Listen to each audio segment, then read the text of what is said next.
And he'll crop it when he can. I'll crop. I'll crop when I need to crop. When it's time for cropping.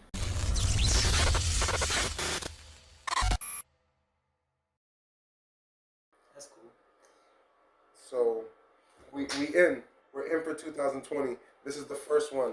We're starting it off. We're going to do a bunch of cool shit. We go to the 2300 Arena. We're going to record shows. We're going to keep you guys posted on what's going on in Philly. We're from Philly. We're just going to be giving you everything that we can in terms of content. We're going to be reviewing Raw, reviewing SmackDown, NXT, Indeed. AEW, Word. New Japan Pro Wrestling, AAA, whatever we could get our hands on, we'll try to review it for you guys. Video games. Damn, that's a lot of wrestling. That is a lot of wrestling. Hold up. Hold on, is it just going to be me and you doing this? That's a lot of wrestling to watch. I mean, we can always try to get other people in. Also, I was looking at like the top matches of the year, and it was like half of them was for New Japan, which of course, but half of them was nothing but like Will Ospreay versus whoever. I was like, but I mean, I do love New Japan because I'm a Kenny Omega mark. But Adam Cole was throwing some definitely good matches out there. Gargano and Ciampa. We saw him live at Evolve. The Evolve 10th anniversary. Which we'll get to you. We'll give you those videos. We'll give you those pictures. We're going to be giving you all that content. 2020 is going to be big. Every show that's going to be at the 2300 Arena, we will be going there, and we will be giving you. If not both of us, one of us. For sure. Bills and responsibilities. And all the other stuff. Children. But for today, we're just giving you a slight introduction of who we are. I'm International Isaac Diaz. I've been all over the world. In kayfabe. For sure, in kayfabe. And all over the world. I've been to the Japanese spot right off of there on South Philly. That counts me as going to Japan. Also ate some Thai food. It was real good. So Spanish, so I can speak Spanish. That kind of makes me like 50% of the population right there, right off the bat. So does me going to Olive Garden mean I've been to Italy? Yep. Have you had the tour of Italy? Oh no! The tour of Italy? That's a thing. It's a thing. It's like a bunch of different things. I'm about to say, well, to be fair, I've been to Olive Garden once. One time. I think I've been to Olive Garden one time. It wasn't even in Philly. It was in North Carolina. So it was like. Oh, that ain't no Olive Garden. Yeah. It's the southern part. We got some stuff for you right here. This is the shit that they got on the menu. This is the shit we really cook for y'all. You know what I mean? Mm-hmm. But no, for sure. Today, we're gonna give you a heads up about what we're gonna do next week. Next week, we're gonna give you a highlight of what's been happening from 2019 leading up to 2020. We're gonna be giving you guys shorts. My guy Virgil, who, believe it or not, man, we've been talking about Virgil since like June or July, and no bullshit, he just shows up in AEW. But we've written down some of these cool skits we're going to be doing. We're going to be giving them to you, and we're going to be trying our best to make you guys laugh and shit like that. I think it's so weird that we were talking about Virgil, and then somebody was like, hey, yo, the dude pops up on AEW? I was like, oh, he was like, Virgil. I was like, I know, dude, that shit was insane. I just showed up to work. Me and him were talking about spoofing on Virgil and stuff like that because we wanted content for the show. He was sleeping. And he shows up on AEW. I guess we manifested that guy into existence. We were just talking about him. This is funny. And he shows up on AEW, and now we might be screwed going, hey, you guys are going to use Virgil, but no. I thought a lot about these sketches. We're going to run with them. I don't care. We're going to run with these sketches, but we're also going to talk about booking certain things. What if? Because there's a lot of stuff that we would have had that because Vince McMahon is going off the deep end and he doesn't know what he's doing. Honestly, I think he's upset because NXT, which is the developmental show, which is now its own brand, is beating both of his main shows every week. Like, it's not even close. That's what. And us being NXT fans, we're like, right. Just give it to Triple H. Give us a little bit more of that on your main roster, and WWE will be all right. Honestly, I think he's upset because his best show of the year was when NXT invaded SmackDown, and it wasn't even planned. Well, probably wasn't planned, but it was nice. It was dope. It was fantastic. Everybody was like, "Yeah, give us more of that." And then when NXT was on Raw and SmackDown, they was like, "Yeah, give us more of that." And then once Survivor Series was over, which I'm glad NXT won, because you take momentum that way. And then Vince was like, "Yeah," and now Raw and SmackDown is back to being. And on the back burner, that match between was it Adam Cole and dude with the blonde hair? Adam Cole on NXT. That first match, it was Adam Cole. Oh, Matt Riddle? And Matt Riddle. God. I wish it was like twice a week. Had exploded. That match was insane. NXT needs to do more of that. For sure. Yeah, I was about to say, but like, there's at least 2-3 matches every week on NXT where I'm just like, yeah. It's gonna be pretty dope. Yeah. And the stuff we're gonna be talking about next week is gonna be how I'm gonna book the if next week I'm gonna book for you guys the Undisputed Era's main roster debut, and I told you about that at the job the one time how they would come in. I really don't want and them to go dude, to the main roster. That's gonna be an insane plot point. You're gonna check this out, man. It's gonna be insane. I don't want them to go to the main roster. But you know what? There's a lot of NXT guys who are like, I don't want to go to the main roster. Like I told you, Ciampa was like, if they try to move him to the main roster, he'll retire. Wow. There's certain guys that should go to the main roster. I think when Chris Hero, what's his name on NXT? Ono something? Cassius Ono.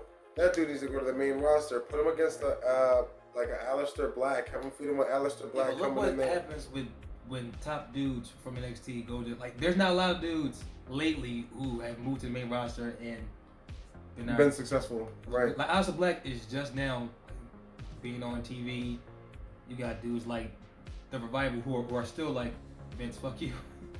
Right, those guys win the tag titles, they drop them, and then I don't know what the fuck is going on with those guys. Look at AOP just got back on TV. Dudes like the Ascension, who was tag team champions, the longest reigning tag team champions on NXT, just poof, now they got released. Probably go to AEW and dominate, which is what most companies, what most dudes are doing nowadays. They'll leave. I know, but AEW, man, this is gonna be a thing for me. See, I love AEW. I love you guys. So do I. But there's no Kenny Omega, man. But it's not Kenny Omega. Well. Like, AEW is great. I'm like, neither show is perfect. Right. Like, with AEW, what about the women's division?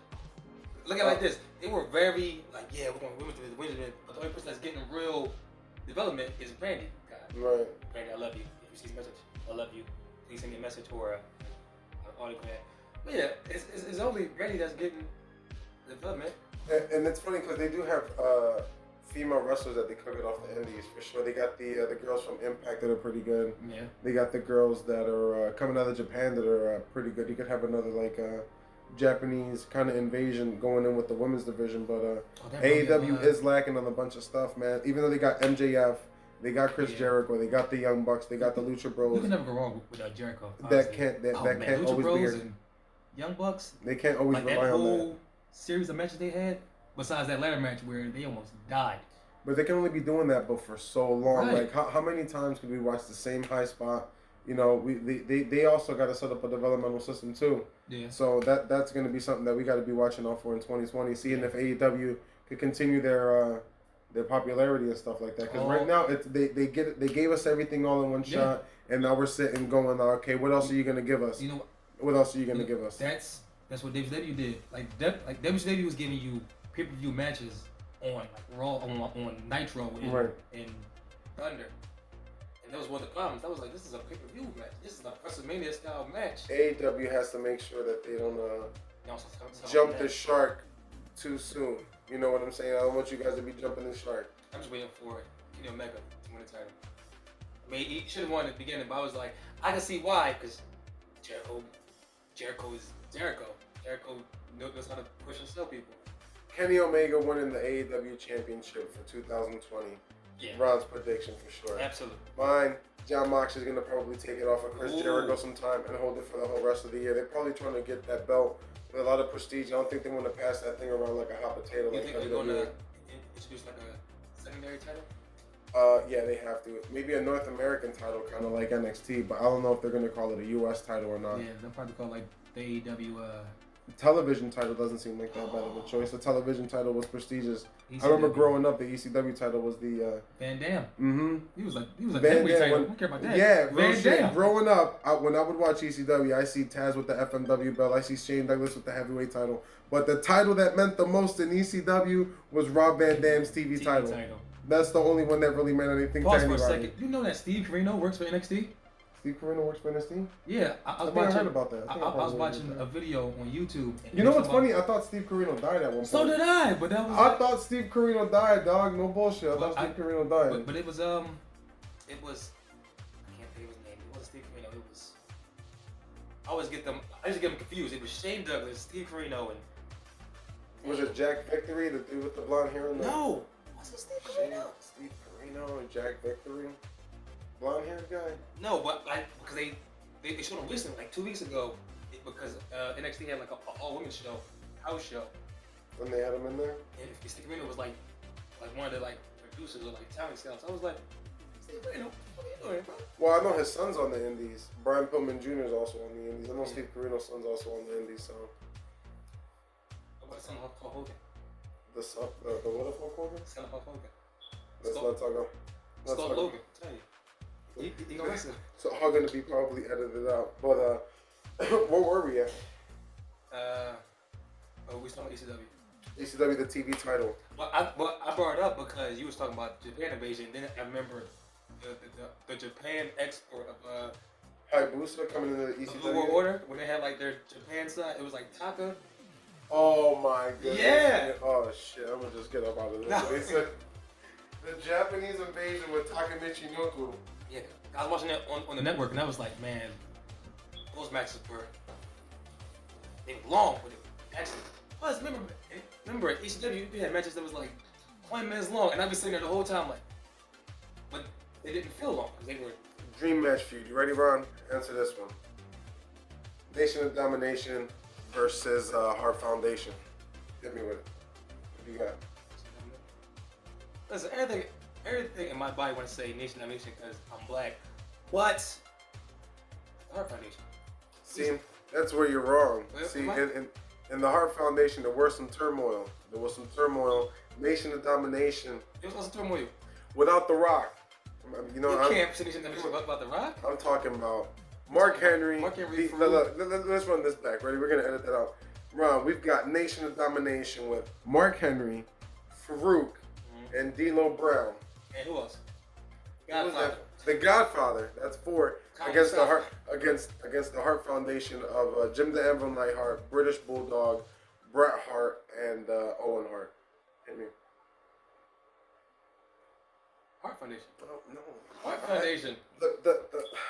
See, Owen Hart would be one in the shine, so he causes Bret Hart the match. Farouk's the last man in. He takes it down. I'm telling you, it'll be like D'Lo Brown, British Bulldog.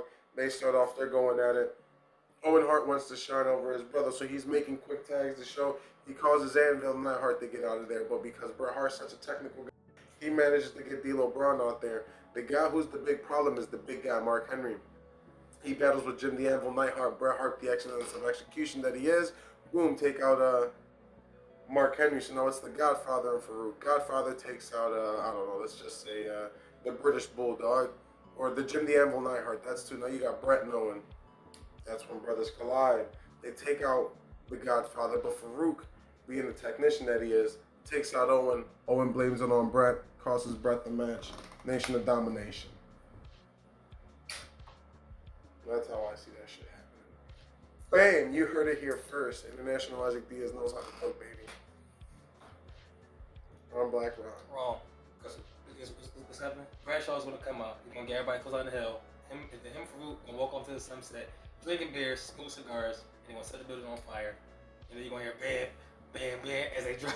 This is pre-APA. This is pre-APA. As they drive off in JBL's horn-shaped limo. Didn't he have another guy with him, JBL? Yeah, he had, was Jordan something? Orlando Jordan. I don't know why that I should get a shirt of that. Orlando Jordan. You should not get a shirt of that, because no one had shirts of Orlando Jordan. He went to TNA. Listen, I would buy that shirt. He went to TNA and became like a super androgynous version of Velveteen Dream, but I think Velveteen Dream is doing it way better. Because Velveteen Dream wrestled his ass off. Also, where the hell is Velveteen Dream? I think he got injured. Did he? Velveteen Dream got injured. That makes sense. I'm about to say, because we haven't seen him. Since he lost the title, and he like disappeared.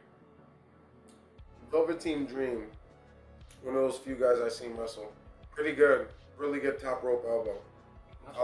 I like Kyrie Sane's a little bit better, but that's. Everyone likes Kyrie Sane's. Because you know why? Anybody whose feet is up isn't a you're like you're like coming down on a V. It's the V come down elbow.